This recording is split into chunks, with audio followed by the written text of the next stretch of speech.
Orlando, thank you so much for joining us here at SuperReturn International. It's 6 months since we last spoke, and during that period we've seen huge changes both in the terms of the economic landscape and the geopolitical one. How does your company and this industry navigate these times? Well, first of all, it's so good to see you again. And 6 months after, the energy here is even better. So it's great to see everybody in person in this great private equity celebration. Private equity navigates these big challenges better than any other asset class, by far. Because in private equity, you have to remember the basic principles. You buy quality companies and you own them. You have control. You have a partnership with management. So you can make early, decisive decisions when you see things changing around you. You're not buying a security and you're not dependent on others to make changes that you're comfortable with as an owner, as a shareholder of the business. What we do in very difficult times, and we are a product in software of the dot-com bubble burst in 2000. That is when we developed our strategy of investing and operations in the software industry.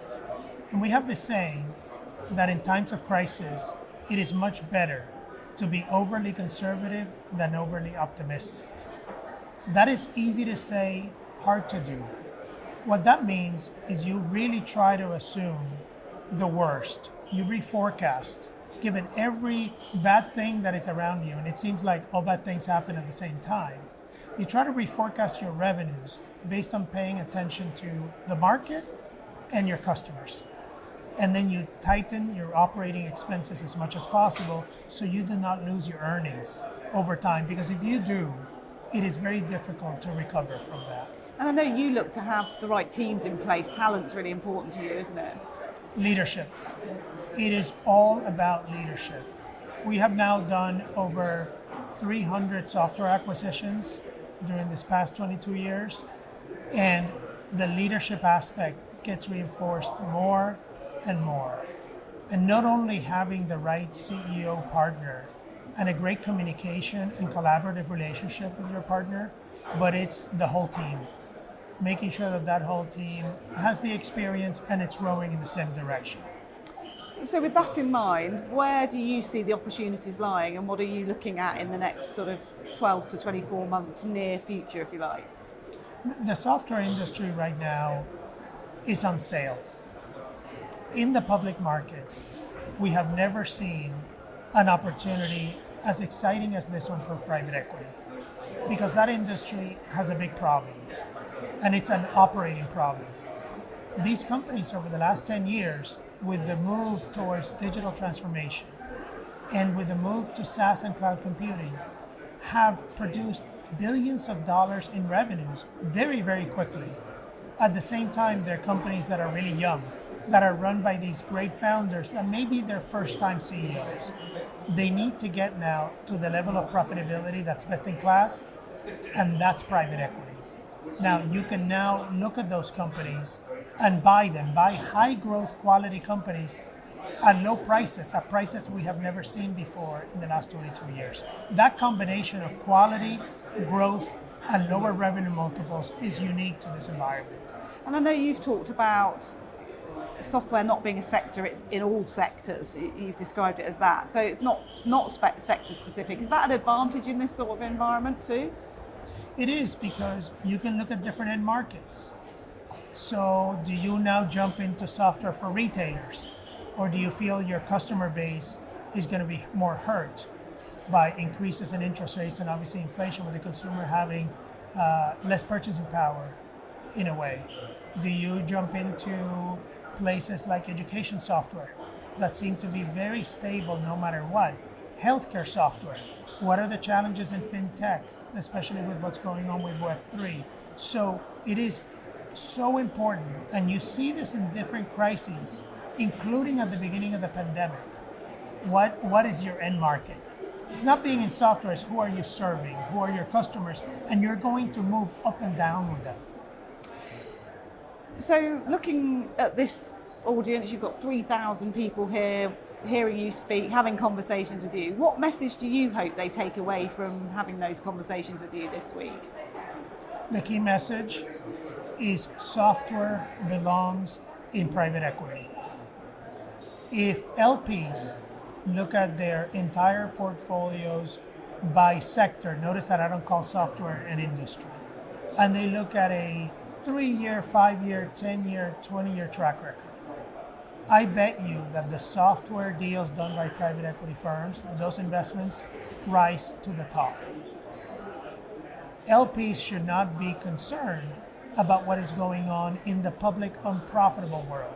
The private equity community and this corporate governance that private equity puts together is phenomenal for turning these great innovators in software into great businesses. And more of that industry should come to the private markets. Our industry does a better job at running these companies for the customers, employees, but also for their shareholders, which then will allow them to innovate over a longer period of time. And that has been increasing, right? You see more software in private equity, but we're still tiny relative to the software world. I know you're very passionate at Thoma Bravo about your philanthropic projects as well.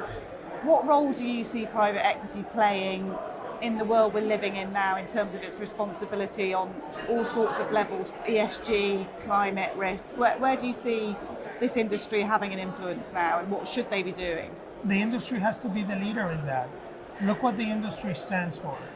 It stands for being entrepreneurial, change, transformation, decisiveness, quick action, doing what is practical, doing what is right. So the industry has to lead in these areas, any area of ESG. And you think about it, and in software, the S and the G are in particular very, very important in terms of inclusiveness. I'm very passionate about it. I'm from Puerto Rico, and I want to bring, for example, a lot more Latin Americans into technology and into software. We're highly, highly underrepresented in that. Do you hear that when you talk to senior level people like yourself? Do you hear a commitment to what private equity can do for the better good now? Put that into your own words. I mean, do you hear that or not? 100%. I do. And it's also important for your own organization. One of the ways we think about it is, what does our culture stand for? And I say that in private equity, culture is not the most important thing, it's the only thing. Our culture is what drives performance. And we stand for being collaborative, open-minded, performance-oriented. When you think about collaborative and open-minded, does that fit with a monolithic culture where everybody's the same? Absolutely not.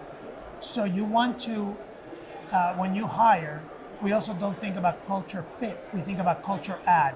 So the more diverse and the more interesting you put a group of people together and the more opportunity you give people, the better your culture becomes, and hopefully the better your performance for your LPs.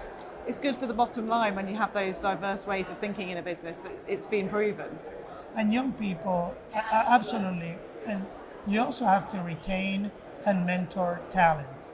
I'm a big believer that the next generation is always better than the prior, by far. And you see what young people can accomplish, and it's much bigger than what I could accomplish back then. And these young, talented adults are so interested in their role in society, how their job is affecting society. And private equity is a young person's business, and so is tech. Just finally, if what people having chats to you this week and listening to you speak on stage were to take away one key message from you this week, what would you hope it would be?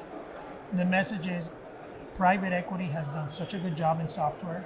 Celebrate that, and don't limit software exposure because it's not an industry. Look at it as the reverse. Software belongs in private equity, and there's a lot of money to be made in that, and a lot of good will come out of it as well. Orlando, great to speak to you as always. Thanks for joining me. Thanks so much. Good to see you.